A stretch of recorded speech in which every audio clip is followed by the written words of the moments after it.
इस प्रश्न में दो कथन तथा उनसे संबंधित दो निष्कर्ष हैं। तो स्टेटमेंट कंक्लूजन का क्वेश्चन है। इसमें क्या होता है, स्टेटमेंट दिए होते हैं और स्टेटमेंट से हमें क्या करना होता है, कंक्लूजन प्लॉट करने होते हैं। तो जो स्टेटमेंट बोलता है उसी तरीके से, तो इनको किस तरीके से करते हैं, वेन डायग्राम की हेल्प से। किस तरीके से, पहले स्टेटमेंट पहला देखते हैं।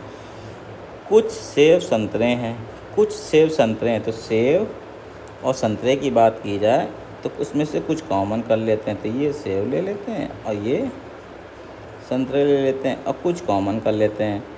उसके बाद सभी संतरे सामान्य हैं। तो जितने भी संतरे हैं, ये जो संतरे हैं इनको ये सामान्य के अंदर कर देते हैं।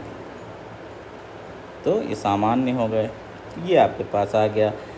ठीक है, अब स्टेटमेंट देखते हैं। कह रहा है कि कुछ सेब सामान्य हैं। तो जो बीच में आ रहे हैं ये सामान्य हो गए, क्योंकि सामान्य के अंदर आ गया, तो ये स्टेटमेंट सही है। कुछ सामान्य संतरे हैं। तो जो संतरे हैं, संतरे सामान्य के अंदर आ रहे हैं, ये आ रहे हैं। तो यहाँ पे हमारे पास क्या हो जाएगा, यहाँ पे सभी सामान्य संतरे हैं। जब सभी हैं तो कुछ तो होंगे ही होंगे, तो ये भी स्टेटमेंट सही हो गया। तो इसमें क्या है कि यहाँ बच्चा क्या गलत कर सकता है कि बोलेगा तो सभी संतरे सामान्य हैं तो कुछ क्यों होंगे, सभी होंगे। तो सभी के अंदर कुछ आता है, कुछ के अंदर सभी नहीं आता। तो अगर सभी है तो सभी कुछ को इम्प्लाई कर देता है, लेकिन उल्टा नहीं होता है। तो दोनों स्टेटमेंट सही हो जाएंगे।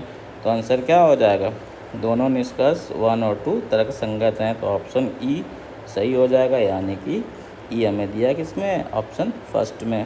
तो first is the correct answer.